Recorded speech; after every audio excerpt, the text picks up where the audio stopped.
他说为什么说在墙壁里面不好拧，就是他这个东西墙壁里面，因为他把这个都伸到墙里面，这个肯定没办法扭，要把这个可以拉出来一点，拉出来以后，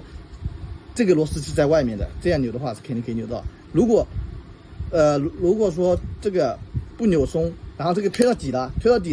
这个进去的管道里面通上面，因为这个是墙，这个就已经进去墙里面了，那肯定是没有办法扭的。没有办法锁紧那个螺丝的，那只能锁这一颗的，就是存在这种情况也会有的。